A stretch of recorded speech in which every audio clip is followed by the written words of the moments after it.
سلام علیکم. چی میفروشید دادر جون؟ تقویم ماه شریف رمضان. تقویم ماه شریف رمضان. چند سوم؟ یاسم.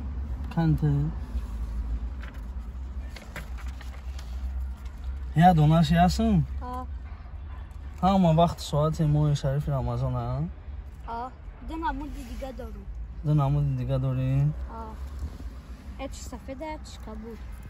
وایش کبودش قیمته را؟ یاسم وایش هم یاسم؟ همگی چند دانه داریم؟ 3 نمود دارم. همگی 16 تا. 16 دانه؟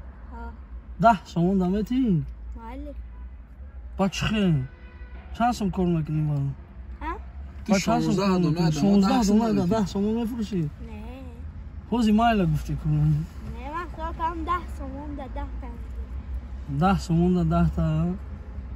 بیو ماتی ده 10 سومون میتیم همون 16 دانه ایتی؟ همه شمه خانم میری خونه تون؟ نه که نمیشه. چی ده نمیشه؟ ارزون کن. نه که 15 سوم چه همشه؟ 1 سومون ارزون؟ خب بیا 3 سومون ارزون که کلا 13 سومون تو نمیشه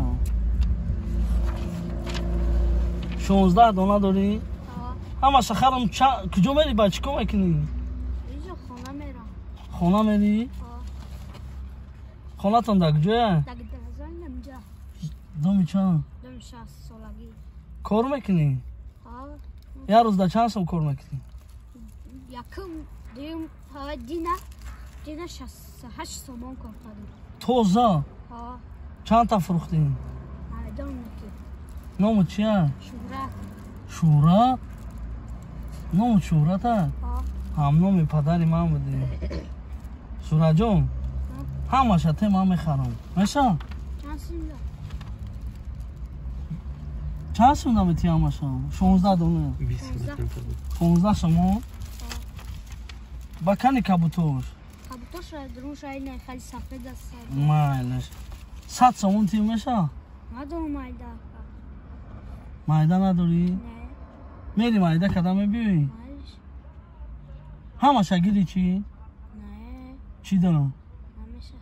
خبی ما بخشیدیم همه شگیر بشقه؟ یا دعا که برای غریب بچه هایی که برای غریب بچه هکو برای همه غریب بچه در ای توجیکستان بیرون هم یا دعا کن همون 100 سوم گیر ایتو خیلی هم خیلی یک دعا که یعنی خدوان تایدون اون داشت دارم اگه میدونیم که خودش اومدن در تایدون ببین بکنه کتی انا 100 سوم بعد در بیبی تگو 100 که سوم در بعد حق هم بچه ها دعا کن در حق بچه هایی که در ای توجیکستان بیرون هم مایلش خدوان سلامت باشه الله اکبر مایلش مال خیلی دادر جون پناه تون بخدا